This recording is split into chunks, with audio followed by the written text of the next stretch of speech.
Do you know that feeling when you realize you've been played and swear never to fall for the same trap again? That's exactly what happened to Isaiah Thomas when he was invited to be part of HBO's Celtic City documentary. He turned it down immediately, and the reason? Michael Jordan. During an interview on SiriusXM NBA radio, Thomas explained that he didn't want to be set up again, as he believes he was in the 2020 documentary The Last Dance. I decided not to participate in the Celtics documentary because of what Jordan and The Last Dance did to me. They completely set me up and caught me off guard. I wasn't falling for that again. I chose not to take part and talk about it later, but I wasn't going to sit in front of the cameras just to be fooled again. For Isaiah Thomas, the way he was portrayed in The Last Dance was unfair. After all, he knew that Michael Jordan holds grudges like no one else. Their rivalry began in the 1980s when Thomas's Detroit Pistons dominated the NBA and kept Jordan's Chicago Bulls from winning. The Pistons beat the Bulls 3 years in a row in the playoffs,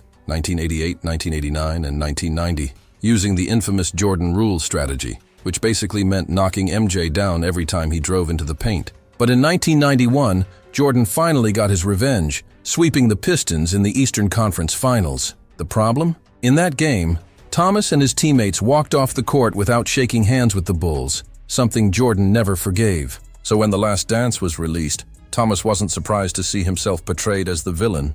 Isaiah Thomas has spoken many times about how he felt deceived by the documentary. According to him, the production team, and even Jordan himself, convinced him to participate by telling him he was a crucial part of the story. Jordan's producer and Jordan himself called me. "We need you in the documentary. We can't tell this story without you. You're too important." I thought, all right, then we're good. I showed up all dressed up, in a 3-piece suit, sat down for a 2-hour interview, and said plenty of good things. But when the documentary came out, that's all they used? I was all polished, showing respect. And what did they do to me? At least I looked sharp. If he was made the villain in a documentary about Jordan, Thomas figured that in a documentary about the Celtics, another major rival from his era, the risk of being portrayed negatively was even greater, and he wasn't going to fall for it again. In the end, he learned his lesson. When it comes to old rivalries, it's best not to leave room for another trap.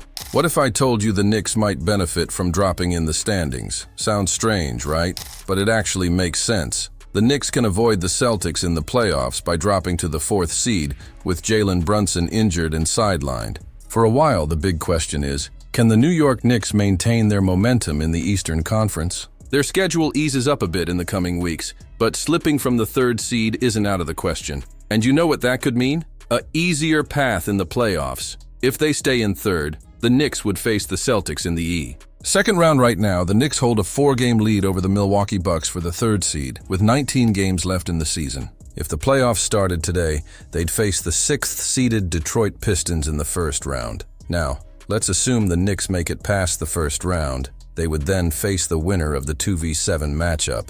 And guess who's currently the number 2 seed? The Boston Celtics, the reigning champions. The truth is, the Celtics destroyed the Knicks this season, winning all 3 matchups in dominant fashion. If that matchup happens, all signs point to New York getting sent home earlier than they'd like for the 3rd straight year. And that would be a major disappointment for both the fans and the media. But what if the Knicks could avoid the Celtics until at least the Eastern Conference Finals? That would give their playoff run a much better look. Dropping to 4th might be the Knicks' smartest move. If the Knicks finish 4th, they would face the Indiana Pacers, currently 5th, in the 1st round. And if they advanced, they'd meet the winner of the 1v8 series. The Cleveland Cavaliers are holding on to the number 1 seed and are expected to stay there. The Knicks have already lost twice to Cleveland this season, but here's a key factor. Mitchell Robinson is back. With him and Karl-Anthony Towns in the paint, the Knicks could make life much tougher for Evan Mobley and Jarrett Allen. That alone would shift the dynamic of the series.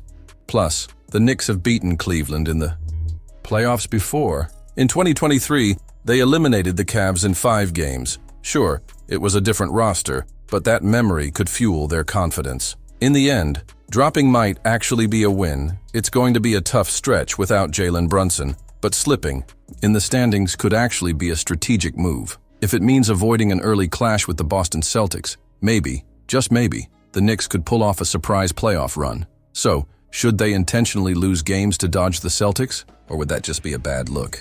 What would you do if you had the chance to break a historic record? For Peyton Pritchard, the answer was simple: play the right way. In the Boston Celtics 128-118 win over the Portland Trail Blazers, Pritchard and Derek White made NBA history as the first teammates ever to hit at least 9 three-pointers each in the same game. Pritchard put on a show, draining 10 threes and finishing with a career-high 43 points. White wasn't far behind, hitting 9 threes and racking up 41 points. Together, they combined for an incredible 84 points, proving that the Celtics have a deep roster full of players ready to step up. Pritchard's performance was a direct reflection of the team's philosophy. Everyone has to be ready. Even without some of their biggest stars, the Celtics showed they have one of the deepest and most competitive rosters in the league. Pritchard has been a key piece when the team needs him. Averaging 14.4 points per game, he has already proven he can take on responsibility when called upon. The win over Portland made it clear that Boston doesn't rely solely on its superstars.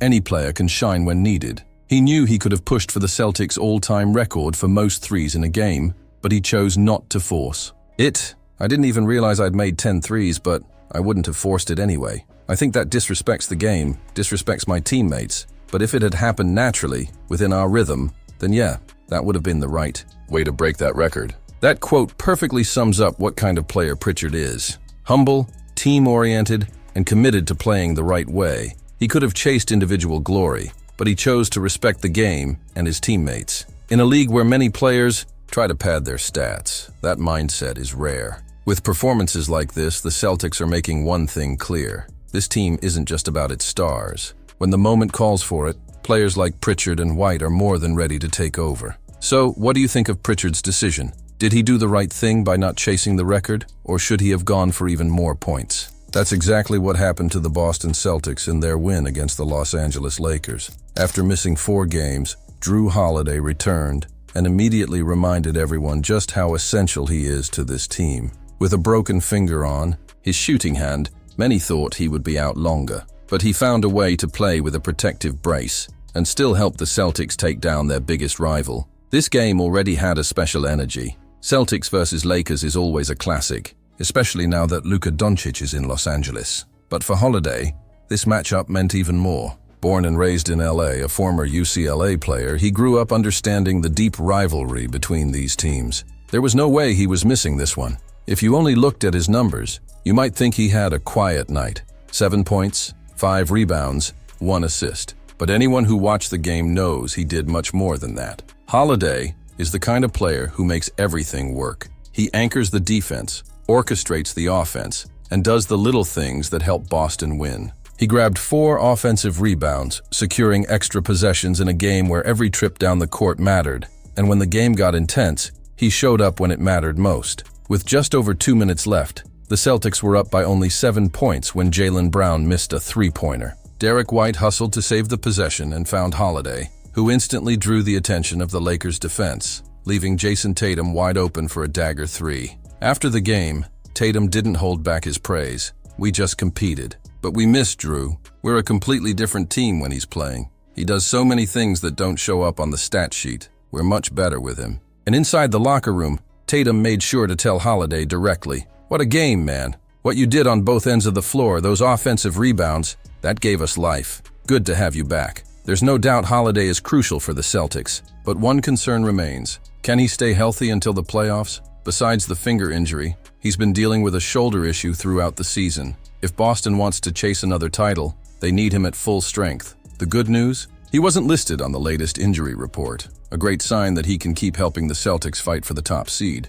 So what do you think? Is Jrue the Celtics' most underrated piece, or could Boston stay strong without him?